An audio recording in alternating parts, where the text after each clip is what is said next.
Teacher பசங்க கிட்ட நீங்க ஃபியூச்சர்ல என்ன ஆகும்னு கேக்குறாங்க. அப்ப கணேஷ்னு ஒரு பையன் மட்டும் எழுந்து நான் ஃபியூச்சர்ல அம்மா ஆகணும், குழந்தைங்களுக்காக நான் சப்பாத்தி செய்யணும், நான் பசங்களை நல்லபடியா பாத்துக்கணும்னு சொல்றான். உடனே சுத்தி இருக்க எல்லாருமே சிரிக்கிறாங்க. அந்த டீச்சரும் ஒரு பையன் என்னைக்குமே அம்மா ஆக முடியாது உட்காருன்னு சொல்லி திட்டுறாங்க. திட்டிட்டு அவனை வெளியே அனுப்பிடுறாங்க. இப்ப வீட்டுக்கு போனதுமே அவங்க அம்மா கிட்ட நான் ஏன் அம்மா ஆக முடியாதுன்னு கேக்குறான்.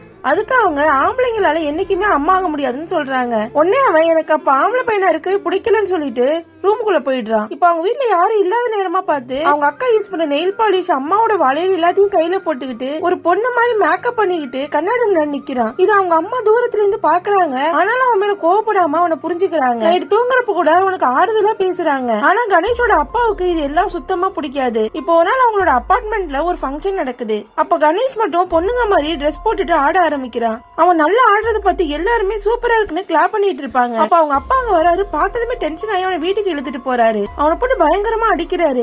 உன்னை என்னைக்காச்சும் நான் அடிச்சிருக்கேனா? உங்க 2 பேர்ல என்னைக்காவது கை வச்சிருக்கனா? ஆனா நீ இன்னைக்கு பண்ணது பெரிய அசிங்கம். எப்பவுமே உன்னோட சந்தோஷம் அடுத்தவங்களுக்கு வேடிக்கை ஆகக்கூடாது. இனிமே இந்த மாதிரி எதுவும் செய்ய மாட்டேன்னு ப்ராமிஸ் பண்ணுன்னு கேக்குறாங்க. அவனும் சரின்னு சொல்லி அழுதுகிட்டே சத்தியம் பண்றான். இதனால அவங்க அப்பாவுக்கு பிபி அதிகமாயி உடம்பே சரியில்லாம ஆயிடுது. இப்ப அவன் வீட்டுக்கு அவனோட ஃப்ரெண்டு கூட ஜாலியா பேசிட்டே வரான். அப்ப அந்த பொண்ணு உனக்கு உலகத்தையும் ரொம்ப பிடிச்ச இடம் என்னன்னு கேக்குறா. எங்க அம்மாவோட முந்தானதான் எனக்கு ரொம்ப பிடிக்கும், அதான் உலகத்தையும் ரொம்ப சேஃபான இடம்னு சொல்றான். இப்ப சொல்லிட்டு வரப்பவே வீட்டுக்கு வெளியே நிறைய பேர் இருக்காங்க. உள்ள போய் பார்த்தா அவங்க அம்மா இறந்து போயிருப்பாங்க. அவனுக்கு இருந்த ஒரே ஆறுதலும் அவனை விட்டு போயிடுது. இதுக்கப்புறம் அவனை புரிஞ்சுக்கிறதுக்கு இந்த உலகத்துல யாருமே இல்ல. அம்மா இறந்துட்டாங்களேன்னு பயங்கரமா அழுதுட்டு இருக்கான். உங்களுக்கு இந்த வீடியோ பிடிச்சிருந்தா லைக் பண்ணுங்க.